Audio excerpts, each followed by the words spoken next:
இருந்தாலும் வர வர சரியா சாப்பிட முடியல, தூங்க முடியல. ஏன் சுகரா? எனக்கு எதுக்கு வருது?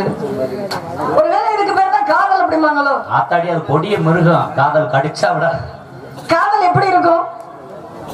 காதல் கருப்பா உருண்டையா இருக்கும். அது நீங்க பார்த்த காதலா இருக்கும். காதல் என்று சொல்லக்கூடியது உருவமற்றது, உணர்வு பூர்வமான ஒன்று. அதை உணரத்தான் முடியும்.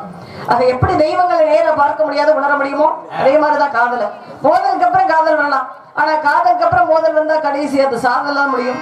அப்பேற்பட்ட காதல் என்ன அமைய பெரிய இசைஞானி இளையராஜா அவரு. ஆமா, இவங்க பெரிய பி சுசீலா பாருங்க.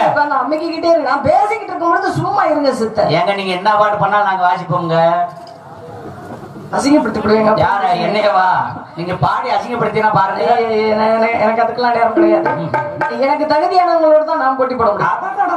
உங்களை பார்த்தோன்னு அப்படியே தொடர் நடுங்குது கிடு கிடு கிடுன்னு இருக்கட்டும். இருந்தாலும் நல்லவர்கள் 4 பேர் இருக்கும்போது இந்த மாதிரி எம்ஏ காலை தூதன்னு இல்லாம இன்னைக்கு அருமையான முறையில எல்லாரும் வந்திருக்கிறீங்க. உங்களை எல்லாம் பார்க்கும்போது மனசுக்கு சந்தோஷமா இருக்கு.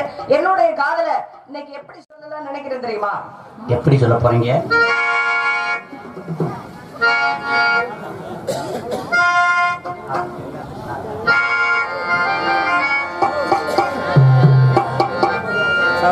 குயில் பாட்டு வந்தது இளமானே, அதை கேட்டு செல்வதங்கே மனம் தானே. இன்று வந்த இன்பம் என்னவோ அது கண்டு கண்டு அன்பு பொங்கவோ. எல்லா பாட்டுக்கும் வாசிப்பீங்களா? வாசிப்பேன். ஏங்க உங்களுக்கு வேலை கொடுக்குற மாதிரி பாடல் பாடு. ஏங்க இந்த பாட்டை நீங்க படிங்க. இல்ல வேணாங்க. இப்ப படிங்க, நீங்க கரெக்டா இருங்க.